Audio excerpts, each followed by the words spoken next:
Dans les présentations précédentes, Hal Holbrook et nos experts invités nous ont dévoilé l'histoire du sabbat biblique depuis les débuts de l'humanité. Institué comme pivot du cycle hebdomadaire, le 7e jour a marqué pendant des milliers d'années la puissance et l'autorité du Créateur. Les 10 commandements, principes fondamentaux de la vie humaine, ont élevé le 7e jour au niveau de décret divin. Tout au long de la vie de Jésus, la controverse et le débat ont continué sur la question de l'observation appropriée du sabbat. Leur manière d'observer le sabbat était très légaliste. Vous ne pouviez rien faire. En guérissant l'homme à la main sèche, Jésus a manifesté l'esprit véritable du sabbat.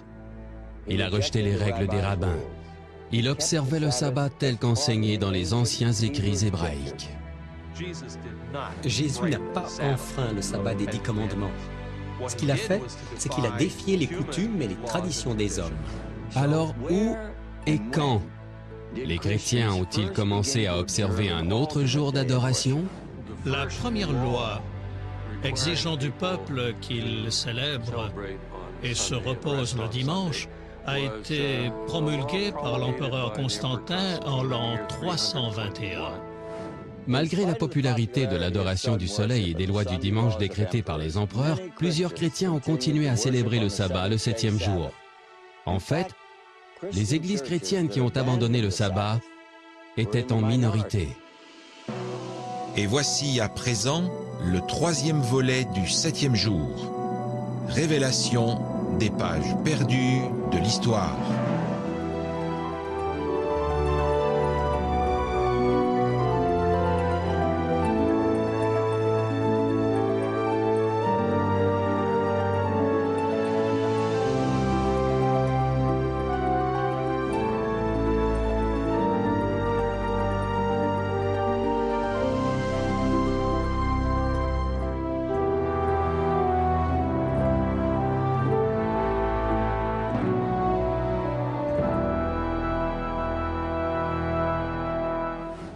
Je suis Patrick, un pécheur parmi les plus ignorants, le plus petit d'entre les croyants, et bon nombre de gens me méprisent.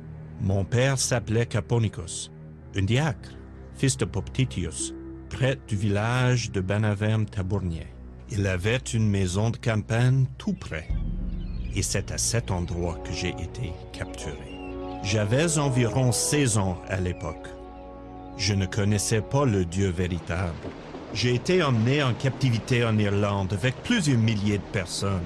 Et c'est tout ce que nous méritions, car nous nous étions détournés de Dieu et nous n'observions pas ses commandements. Il s'agit d'une copie de la confession de Saint Patrick, le témoignage d'un homme souvent considéré comme l'Irlandais le plus célèbre de tous les temps. Mais les mythes et les légendes obscurcissent souvent sa véritable identité.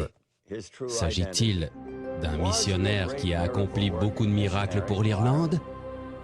Est-il celui qui a chassé les serpents de l'île? Qui était-il vraiment? Bienvenue à ce 3e volet du 7e jour, la découverte des pages perdues de l'histoire.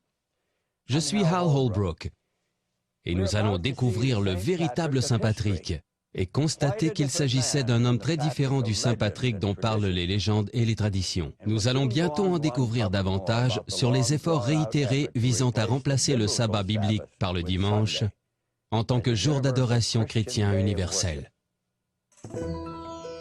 Patrick est né en Écosse à la fin du IVe siècle dans une culture chrétienne celtique.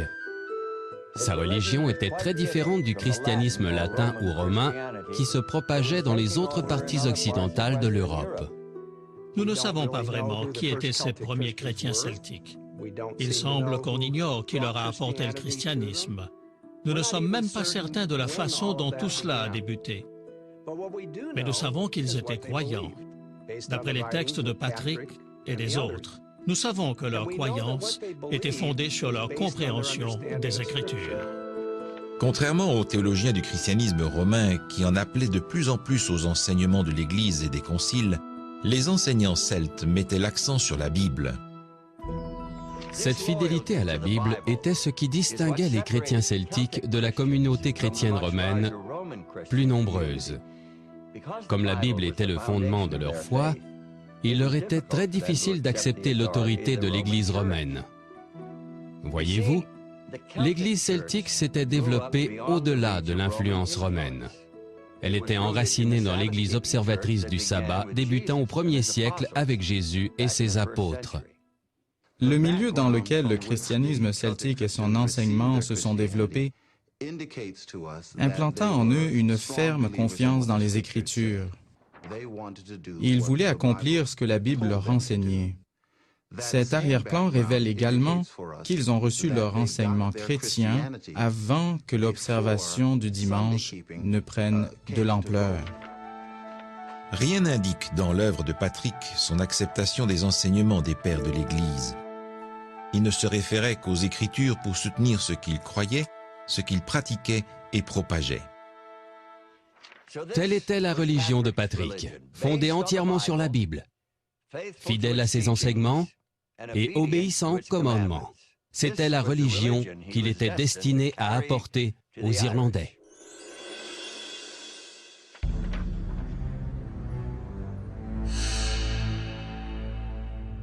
Enlevés par des pirates, Patrick ainsi que des milliers d'autres furent déportés en Irlande pour être vendus comme du bétail.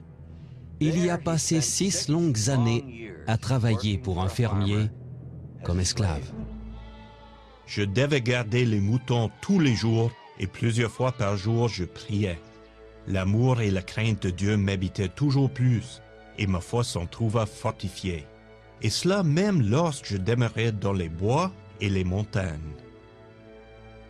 J'avais l'habitude de me lever avant l'aube pour prier, même s'il neigeait, même s'il faisait froid, même s'il pleuvait. Un soir, durant mon sommeil, j'ai entendu une voix me disant « Tu iras bientôt dans ton pays ». Et un peu plus tard, j'ai entendu à nouveau la voix « Voici, ton bateau est prêt ». Il n'était pas à proximité, mais peut-être à 300 kilomètres. Je n'étais jamais allé en cet endroit, ni ne connaissais là un qui-vive. Ensuite, je me suis enfui, abandonnant l'homme avec qui j'avais passé 6 années.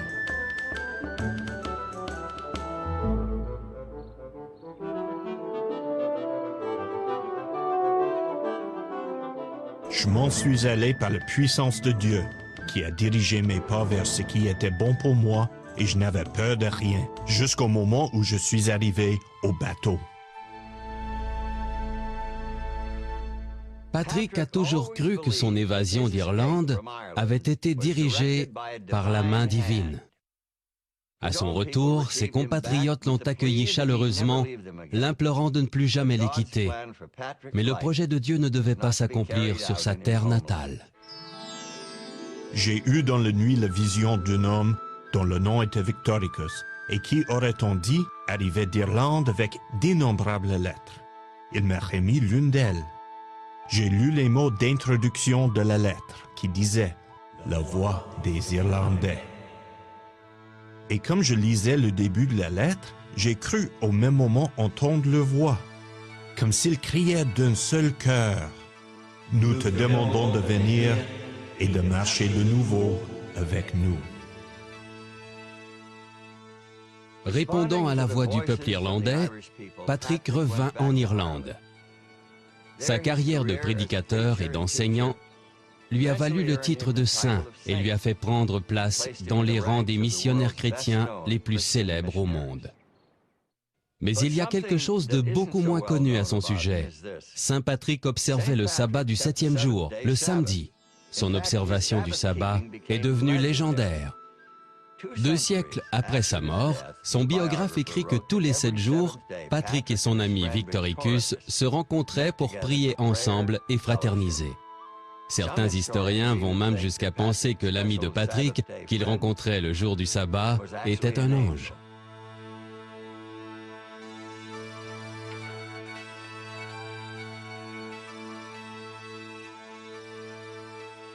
Nous avons d'autres éléments que les textes et l'expérience de Patrick sur lesquels nous fier afin de comprendre l'histoire de l'observation du sabbat en Irlande. En effet, les anciennes lois irlandaises qui ont gouverné les tribus de l'Irlande pendant de nombreuses années stipulaient que le peuple devait, entre autres, observer le sabbat. Il semble que les anciennes églises celtes avaient l'habitude d'observer le samedi, le sabbat juif, comme jour où l'on se reposait de son travail. Ils obéissaient littéralement au 4e commandement, le 7e jour de la semaine.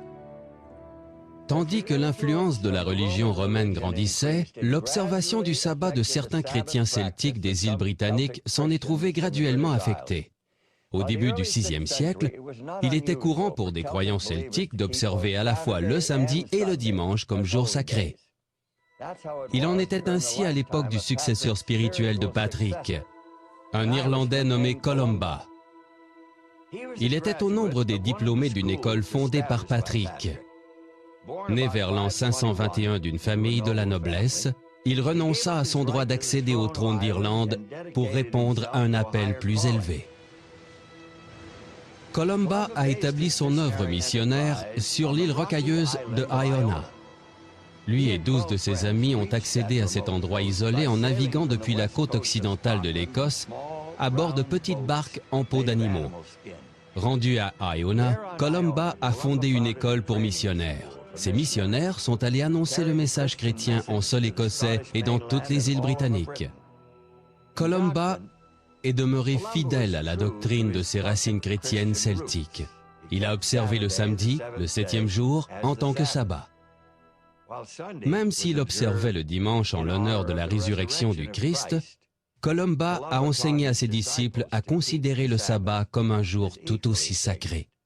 Son enseignement à ses disciples concernant l'observation du sabbat comprenait que lors de ce jour sacré, ils aillent au bord de l'île d'Iona afin de méditer sur la création et les choses spirituelles, de lire les Écritures et de se ressourcer spirituellement. Columba et ses compagnons missionnaires ont implanté solidement la religion chrétienne en Écosse. Les nouveaux convertis ont résisté à l'influence grandissante de Rome, qui favorisait l'observation du dimanche comme jour d'adoration. Columba est mort en 597, mais ses croyances lui ont survécu pendant des centaines d'années dans la religion des Écossais.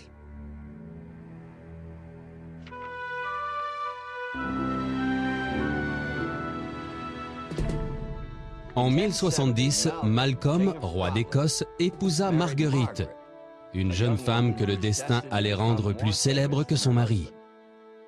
Elle a marqué son passage dans l'histoire principalement comme réformatrice religieuse. En fait, elle a été canonisée par l'Église catholique.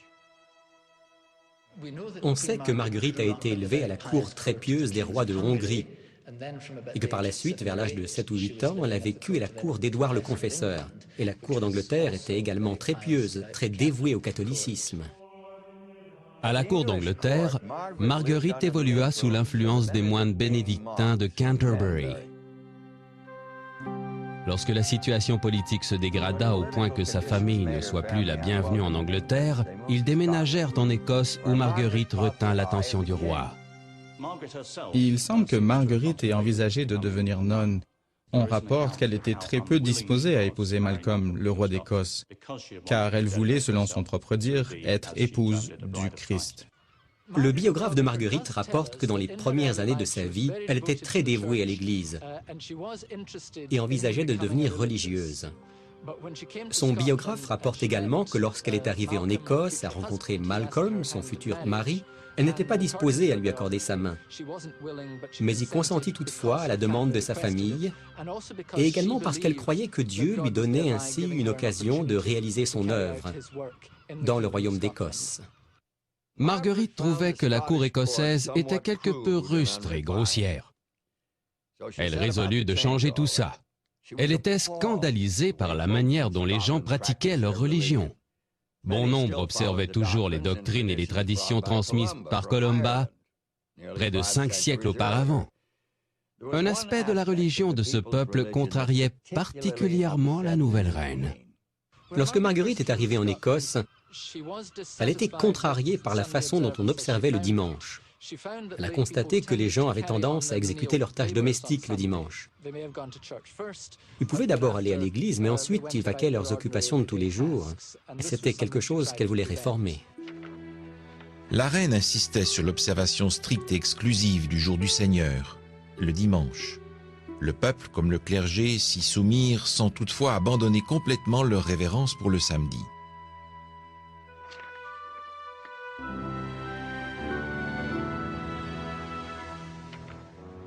L'histoire des chrétiens des premiers siècles révèle un mouvement contre le sabbat du 7e jour et un mouvement en faveur du dimanche. Les documents de l'Église identifient Rome comme étant sans l'ombre d'un doute le centre névralgique de ces mouvements. En l'an 321, la campagne de Rome pour remplacer le sabbat du 7e jour par le dimanche reçut un appui important. C'est l'année où Constantin ordonna l'observation du dimanche. Étrangement, malgré sa profession de foi chrétienne, il y avait très peu de christianisme dans sa première loi du dimanche. En fait, cela ressemblait beaucoup à un appel païen à l'adoration du soleil. Pendant le vénérable jour du soleil, que les magistrats et les personnes vivant dans les cités se reposent et que tous les ateliers soient fermés. Avec un empereur sympathisant sur le trône, les dirigeants de l'Église romaine gagnèrent en pouvoir et en influence. Ils adoptèrent des mesures vigoureuses lors de leur concile pour faire respecter l'observation du dimanche et entraîner la profanation du sabbat biblique. Certaines de leurs mesures étaient même teintées d'antisémitisme. Les chrétiens ne doivent pas judaïser en se reposant le jour du sabbat, mais ils doivent travailler ce jour-là et honorer plutôt le jour du Seigneur, le dimanche. Et s'ils le peuvent, se reposer ce jour-là en tant que chrétiens. Mais quiconque est trouvé judaïsant, qu'il soit anathème de Christ. Ces déclarations contre les judaïsants faisaient référence à ceux qui, comme les Juifs, refusaient de travailler pendant le sabbat. Les chrétiens se comportant ainsi allaient être excommuniés, expulsés d'Église. Cette position extrême contre le sabbat, combinée à une position puissante en faveur du dimanche, est devenue un des piliers de l'enseignement catholique romain. Le changement du sabbat au dimanche devint une marque de l'autorité papale et du catholicisme romain. En l'an 602, le pape Grégoire assimilait les observateurs du sabbat à l'antéchrist. Il les appelait les judaïsants, à cause de leur persistance à observer le 7e jour pour se reposer et adorer Dieu. Il est parvenu à mes oreilles que des hommes à l'esprit pervers ont semé parmi vous certaines idées fausses et contraires à la sainte foi, allant jusqu'à interdire tout travail le jour du sabbat. Mais les chrétiens de la cité italienne de Milan ont osé observer ouvertement le sabbat malgré ce qu'imposait l'autorité à Rome. L'église de Milan suivit l'exemple des églises de l'Est. Il semble que le samedi y était tenu en haute estime. Ces églises de l'Est se réunissaient le jour du sabbat pour adorer Jésus-Christ, le maître du sabbat. Au cours des siècles précédents, la campagne visant à établir le dimanche en tant que substitut du sabbat biblique n'a que modérément abouti. Mais la campagne s'est intensifiée réellement lors d'une décision menaçant de provoquer un schisme profond dans la chrétienté entre l'Est et l'Ouest. Cette décision se voulait une attaque directe de la nature même du sabbat et de son observation. En quoi consistait donc cette attaque?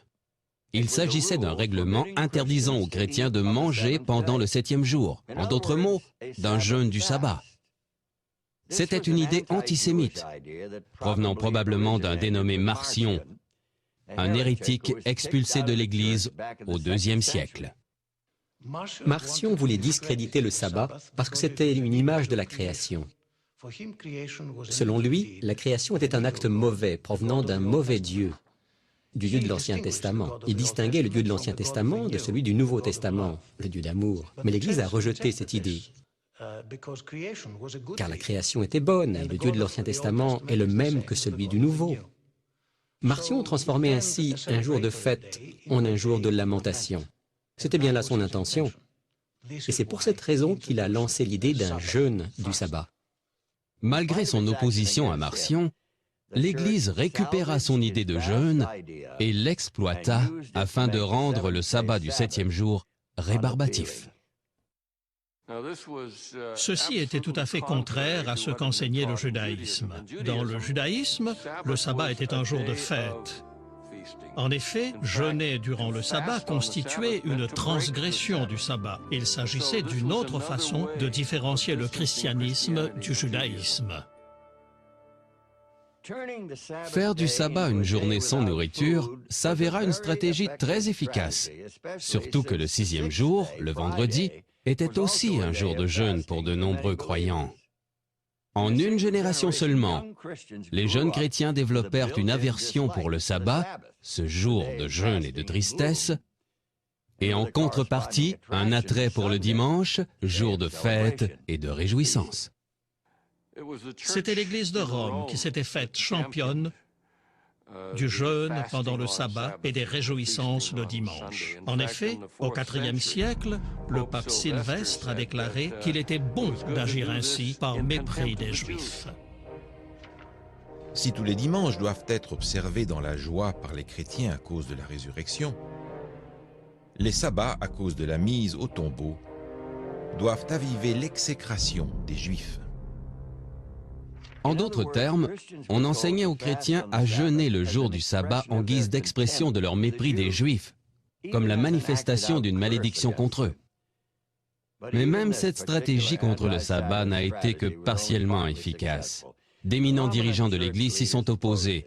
Hippolyte, un évêque du IIIe siècle, était d'avis qu'il s'agissait d'une erreur monumentale.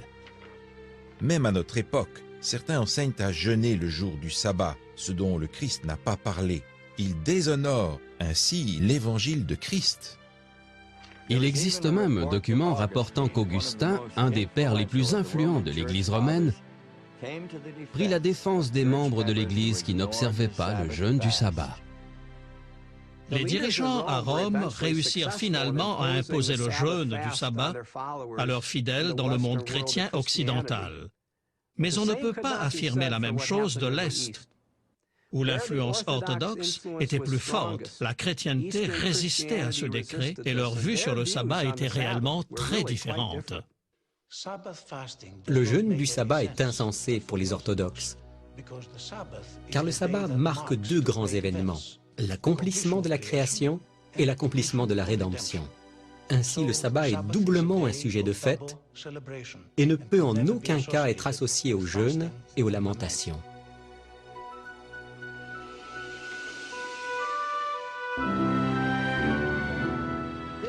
De notre point de vue, la question du sabbat peut sembler n'être qu'une tempête dans un verre d'eau. Mais cette question représentait une véritable lutte pour la suprématie au sein de l'Église, une tension Est-Ouest qui allait finir par scinder le monde chrétien en deux. En l'an 692, l'empereur Justinien II convoqua un concile à Constantinople. Une réunion controversée, connue sous le nom de Concile de Trullo, du nom du palais où les évêques se réunirent. C'était l'occasion idéale pour l'Église orientale de porter un coup à l'influence grandissante du pape à Rome. Le canon 55 du Concile de Trullo est basé sur l'un des canons apostoliques, le canon 64, et sur plusieurs autres canons de conciles locaux. Le principe qui se dégage de tous ces canons est que vous ne pouvez pas jeûner pendant un jour de fête. Or, le sabbat est un jour de fête. Il célèbre deux événements, l'accomplissement de la création et l'accomplissement de la rédemption. Il ne peut donc être associé au jeûne en aucun cas. Ces évêques auraient pu rédiger 1 million de lois. Elles n'auraient été que de l'encre sur du papier sans l'approbation unanime de la plus haute instance de l'Église. Par conséquent, les évêques devaient faire parvenir leurs canons à Rome pour obtenir la signature du pape. Ils les ont expédiés au pape à Rome, puisqu'il était le premier patriarche, le premier de 5 patriarches égaux à la tête de l'Église. Comme le voulait la coutume lors de tous les conciles, ils devaient être approuvés à l'unanimité comme symbole de leur unité dans la foi et dans l'ordre. Le pape n'a pas signé les canons du concile de Trullo parce qu'il s'opposait au jeûne du sabbat. Le pape était en désaccord avec les autres églises et c'est pour cette raison qu'il ne les a pas signés. Le pape a été reconnu coupable et des mesures appropriées ont été prises par l'empereur. Le pape a été placé en résidence surveillée. Le concile de Trullo n'a donc pas réglé la question. À l'ouest, le jeûne était observé par les chrétiens. À l'est, il ne l'était pas. Le jeûne du sabbat continuait d'être un sujet de discorde, le symbole d'une tension grandissante entre Constantinople et Rome. En l'an 867, Photius, patriarche de Constantinople et principal rival du pape pour l'exercice du pouvoir, invita ses collègues patriarches de l'Est à un autre concile. Pendant le concile, il accusa l'Église de l'Ouest de 8 hérésies. Le schisme phocien entre Constantinople et Rome reposait sur plusieurs points. Le premier point controversé était la question du sabbat. Et cela se vérifie dans les documents originaux se rapportant à cette controverse. Utilisant la tromperie et la ruse, ils ont essayé de détourner ces gens de la foi pure du christianisme. Ils les ont obligés à observer le jeûne du sabbat, contrairement au canon de l'Église. Au cours des 2 siècles qui suivirent, il n'y eut que très peu d'échanges entre les deux parties, mais les vieilles querelles furent alimentées par de nouvelles disputes. Comme des monarques rivaux tentant d'ériger leur propre royaume, le pape et le patriarche essayaient d'accéder à la suprématie. Le grand sujet de controverse entre l'Est et l'Ouest, en 1054, était la question de l'autorité.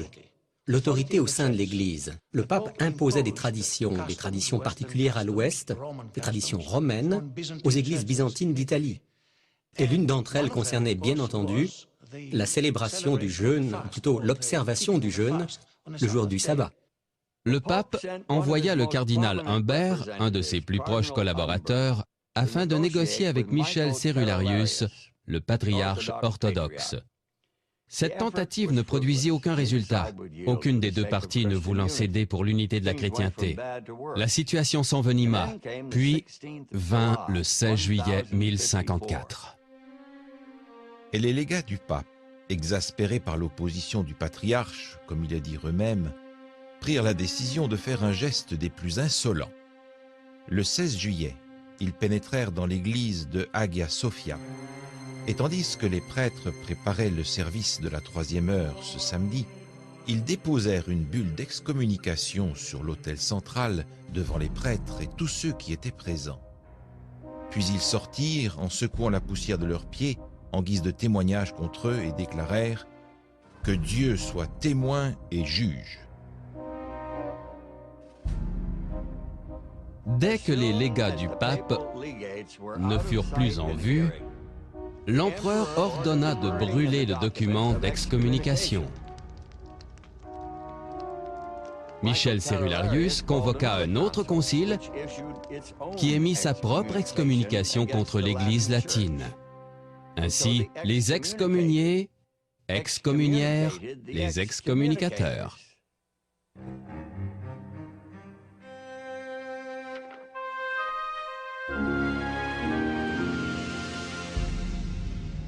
Il est clair que la fidélité au sabbat du 4e commandement ne s'est pas éteinte facilement.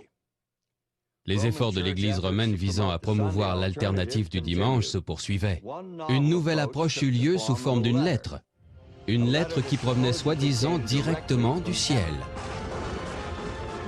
Dieu a ordonné la sanctification du dimanche, car Dieu a écrit ce commandement de sa propre main pour les hommes, de peur qu'ils n'accomplissent des travaux et des tâches serviles le dimanche. La lettre prétend avoir été écrite par Jésus lui-même. On affirme qu'elle est apparue sur l'autel de Saint-Pierre à Rome.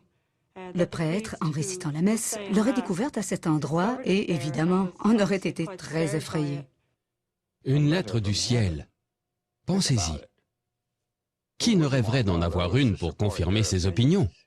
Ce serait un outil de persuasion extrêmement efficace, particulièrement pour le peuple sans instruction et superstitieux de l'époque médiévale. Il n'est pas rare chez les gens du Moyen-Âge de prétendre avoir reçu une lettre du ciel confirmant leur position. Il n'y avait rien de mieux que de posséder une lettre venant de Dieu. Il est très difficile d'établir de quelle façon la lettre s'est rendue en Irlande. L'explication la plus probable serait qu'un moine irlandais, en pèlerinage sur le continent, l'aurait acquise d'une manière ou d'une autre et l'aurait emporté avec lui. Quelle que soit la manière dont elle est parvenue en Irlande, nous savons précisément ce qu'elle disait. La lettre intégrale a été conservée comme partie des lois irlandaises. En Irlande, l'Épître de Jésus fait partie d'une collection d'articles sur l'observation du dimanche. Les deux premiers éléments sont assez brefs et énoncent certaines des punitions. Vient ensuite le troisième élément, la lettre proprement dite. Et finalement, on trouve un long traité beaucoup plus détaillé sur les conséquences personnelles qu'entraînent d'éventuelles transgressions de l'observation du dimanche. Quelle que soit la calamité ou le trouble survenu dans le monde, cela découle de la transgression du dimanche. De plus, dans certaines régions de l'Est, des bêtes sauvages ont été envoyées contre les hommes pour venger la transgression du dimanche. Certaines des menaces dans cette lettre sont terrifiantes et relèvent du fantastique. On nous dit que de grosses bêtes sauvages et des sauterelles attendent seulement la transgression du dimanche pour la venger. Il y aura des pluies diluviennes accompagnées de tonnerres et d'éclairs, ainsi que d'énormes grêlons. Il y aura des serpents volants dans le ciel. En résumé, beaucoup de désastres et de calamités se déchaîneront si les gens violent la loi du dimanche. Pour l'esprit naïf du Moyen Âge, ces menaces de punition surnaturelle devaient être absolument terrifiantes. Mieux valait se soumettre à l'observation du dimanche que de risquer la terreur de ces calamités et ces catastrophes surnaturelles. Cette soi-disant épître de Jésus appuyait clairement les règles des conciles de l'Église et les déclarations des papes. Mais elle était en opposition directe avec la loi du sabbat des 10 commandements. L'Épître de Jésus fait partie d'une énorme quantité de textes apocryphes. Ceci signifie qu'elle n'est pas canonique, ne fait pas partie de la Bible et ne devrait être interprétée en aucun cas selon ce qu'elle prétend être. Cette lettre de Jésus démontre à quel point les dirigeants de l'Église romaine médiévale étaient déterminés à remplacer le sabbat biblique par le dimanche. Des machinations similaires avec des messages célestes ont été utilisées en d'autres endroits et à d'autres époques. En l'an 1200, Eustache de Flay, un abbé français, arriva en Angleterre et lança la version médiévale d'une campagne de réveil religieux. Il tenta de convaincre les gens qu'il ne fallait ni acheter ni vendre le dimanche. Constatant que ses efforts n'aboutissaient pas, il retourna dans sa France natale.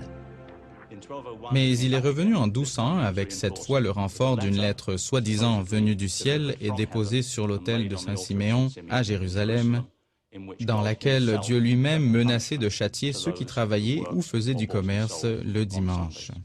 Cette tentative de renforcer l'interdiction de travailler le dimanche s'est perpétuée tout au long du Moyen Âge, dans les conciles, les décrets papaux, la loi canonique et les enseignements. De toute évidence, le fait qu'il faille perpétuellement renforcer ce règlement indique qu'il n'est pas toujours observé.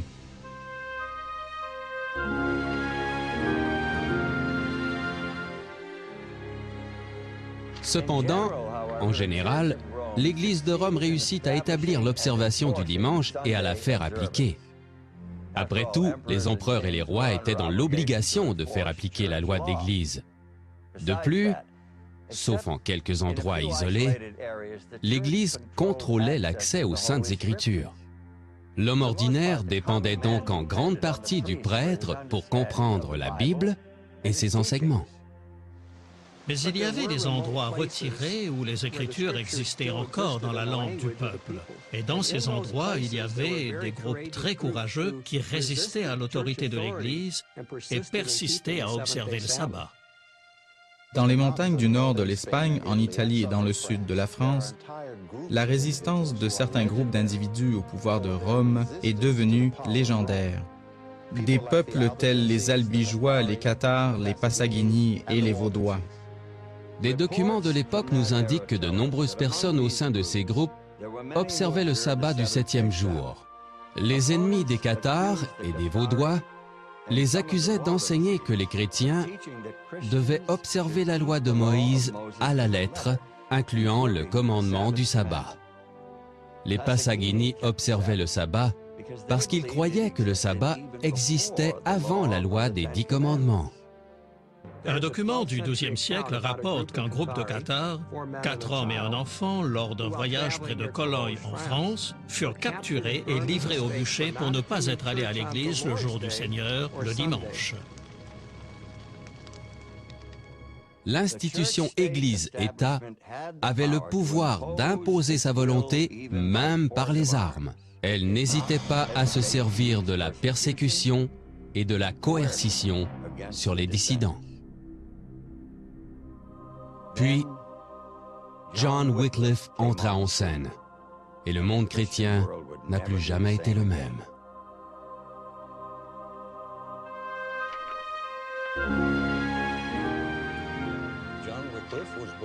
John Wycliffe est né au Yorkshire, dans un manoir de la petite ville de Ipswell, d'une famille assez fortunée qui avait les moyens d'envoyer ce fils très précoce à Oxford pour y étudier. Cet endroit est devenu son véritable foyer pour le reste de sa vie. C'était le centre de sa vie, son centre d'intérêt et d'influence.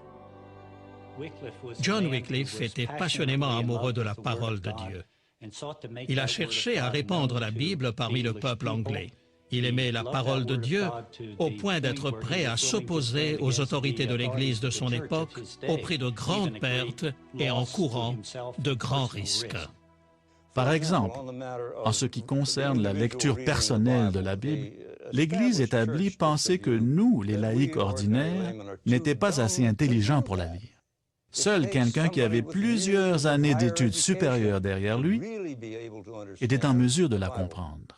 Les autorités de l'Église étaient très fortement opposées à ce que la Bible soit disponible dans la langue vernaculaire, accessible aux gens du peuple, car cela circonviendrait le rôle du prêtre et donnerait une certaine forme de pouvoir aux laïcs pour interpréter eux-mêmes les Écritures. John Wycliffe avait une compréhension et un respect profond de la personne. À son époque, toute l'instruction et l'enseignement religieux passaient par l'Église institutionnelle, et l'Église institutionnelle échouait dans son enseignement de la parole de Dieu. Wycliffe croyait que les enseignements de la Bible étaient suffisamment clairs pour être directement compris du peuple. S'il pouvait lire la Bible, il serait à même de choisir ce qu'il devait croire et comment se comporter. Je crois que l'Église, jusqu'à un certain point, craignait cette direction parce qu'elle allait perdre le pouvoir, l'autorité et le prestige dont elle bénéficiait jusque-là. La motivation de John Wycliffe pour traduire la Bible en anglais venait de sa conviction que l'autorité suprême en matière de foi et de conduite était la Bible. Wycliffe représentait la force motrice derrière la traduction de la Bible en anglais médiéval, et nous le considérons en quelque sorte comme le père du projet. John Wycliffe ne s'intéressait pas uniquement à la traduction de la Bible. Il devint un critique de l'Église hardi et infatigable. Sa plume devenait une arme redoutable entre ses doigts. L'Église elle-même lui fournissait ses cibles, comme lorsque le pape Innocent III déclara qu'il était nécessaire pour tous d'être assujettis à l'évêque de Rome. John Wycliffe était d'avis que, premièrement, l'autorité papale n'avait aucun fondement scripturaire. Et deuxièmement, qu'elle était très corrompue, avait déformé l'Évangile et ajouté beaucoup d'institutions humaines dont l'objectif premier était d'amasser des fonds pour Rome. Et il s'est élevé contre la corruption générale du système papal tout entier. Wycliffe était d'avis que le pape accomplissait l'œuvre de l'Antéchrist. John Wycliffe était perçu par ses opposants de deux façons différentes. Premièrement, je crois qu'il y avait ceux qui avaient pour lui une grande admiration du fait qu'il était professeur de théologie et de philosophie à Oxford, et le théologien le plus célèbre de son époque. Toutefois, il était également perçu comme quelqu'un de très dangereux. L'Église catholique romaine considérait John Wycliffe comme le plus grand de tous les hérétiques, de son époque du moins, parce qu'il attaquait vigoureusement l'Église, la considérant comme l'Antéchrist.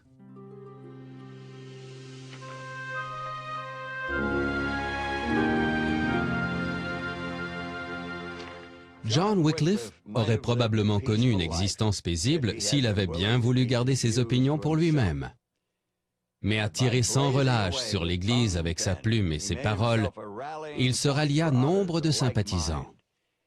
C'était un homme charismatique qui s'attirait des disciples et des supporters. Les disciples de John Wycliffe étaient connus sous le nom de Lollards. John Wycliffe a encouragé les Lollards à distribuer la Bible aux gens ordinaires, la Bible en anglais. Et ils sont partis dans les campagnes avec leurs sandales, leurs toges roussâtres, leurs bâtons et presque rien d'autre dans toute l'Angleterre. Initialement, le mot Lollard avait une connotation péjorative et méprisante. Le mot nous vient du mot néerlandais lollen, qui signifie marmonner, et l'on s'en servait pour les désigner comme des marmotteurs ou des fanatiques religieux. Le terme a finalement été adopté par les Lollards eux-mêmes. Et dans un texte merveilleux sur la traduction biblique, ils font référence à Jésus lui-même comme le plus grand Lollard qui ait existé.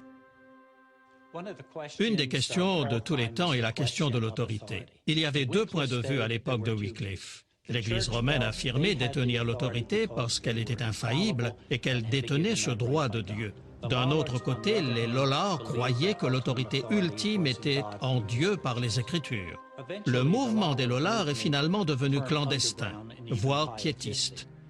Ce que je veux dire, c'est qu'ils ont commencé à étudier la Bible plus littéralement. Ils cherchaient à l'appliquer dans leur cœur et dans leur vie d'une façon plus fidèle à ce que le texte de l'Écriture enseignait. Certains Lollards sont devenus des observateurs du sabbat, croyant que le culte devait avoir lieu le samedi, selon les Écritures. Les seules preuves que nous ayons de l'existence de Lollards observant le sabbat se trouvent dans le rapport de leur procès. On trouve par exemple l'histoire d'un homme, John Senior, traduit en justice en 1402 à cause de sa pratique du sabbat.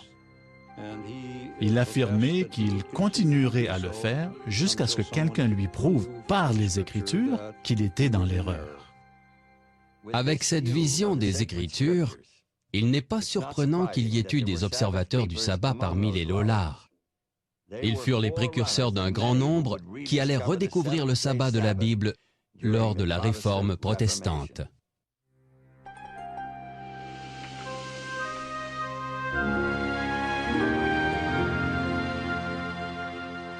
En l'an 1377, le pape Grégoire XI publia une déclaration officielle accusant Wycliffe d'hérésie. Mais l'Église romaine ne pouvait pas empêcher efficacement la propagation de ses idées. Elles étaient trop puissantes, trop irrésistibles. Lorsque ces idées se répandirent dans les institutions d'enseignement, il n'y eut plus aucun moyen de les arrêter. Les enseignements de Wycliffe ont inspiré des idées révolutionnaires chez les premiers réformateurs protestants. C'est pour cette raison que les historiens ont appelé Wycliffe l'étoile du matin de la Réforme. L'Église de Rome s'en est prise à tous ceux qui croyaient que l'Écriture avait préséance sur l'autorité de l'Église. Bien que Wycliffe soit mort d'une mort naturelle, bon nombre de ses disciples n'ont pas eu cette chance. Une grande persécution s'ensuivit, rendue possible surtout par la relation étroite entre l'Église et le gouvernement anglais. Au cours des derniers siècles du Moyen Âge, l'Église et l'État marchaient la main dans la main. Dans une large mesure, l'État était administré par des ecclésiastiques expérimentés. Les évêques dirigeaient l'État pour le roi. D'un autre côté, l'État soutenait l'Église. D'une manière tout à fait évidente, les décrets de l'acte du Parlement de 1401, connu comme l'acte autorisant à brûler les hérétiques, de cette façon, l'État payait sa dette envers l'Église en maintenant ses positions vis-à-vis de la minorité hérétique, connue sous le nom de Lollards. Malgré l'opposition de la coalition Église-État, les idées de John Wycliffe se sont enracinées dans le cœur de beaucoup en Angleterre, dont certains membres fortunés de la noblesse. John Oldcastle était l'un de ces nobles attirés par les idées de Wycliffe. Il les a appuyées de plusieurs manières, avec son argent et en devenant un prédicateur dévoué des points de vue de Wycliffe. Et quand cela a été interdit par décret parlementaire, sous peine d'emprisonnement ou de mort, il a continué malgré tout. Il a finalement été arrêté et livré au bûcher. Les institutions religieuses ont la triste réputation de recourir à la force lorsque la persuasion échoue. Cela semble particulièrement vrai lorsque l'Église et l'État s'unissent, et cela a été vraiment le cas pour l'Église de Rome au Moyen Âge. Si l'autorité suprême de l'Église pouvait être maintenue, les enseignements de l'Écriture finiraient par être occultés et oubliés. Mais si la Bible en venait à être perçue comme la source sacrée de la doctrine et le guide légitime de la vie chrétienne, le pouvoir de l'Église et de ses traditions perdrait beaucoup d'importance. Et grâce à John Wycliffe, c'est précisément ce qui s'est produit au cours des siècles qui ont mené à la réforme protestante. Tandis que la connaissance de la Bible augmentait, il en allait de même de la compréhension du plan de Dieu pour l'humanité tel qu'il est révélé dans les 10 commandements. Ceci, bien sûr, a un impact sur notre histoire du 7e jour. Grâce à la disponibilité de la Bible dans la langue de l'homme ordinaire, tout était prêt pour la redécouverte du sabbat de la Bible, et c'est l'histoire que nous allons vous raconter dans le 4e volet de notre série, le 7e jour.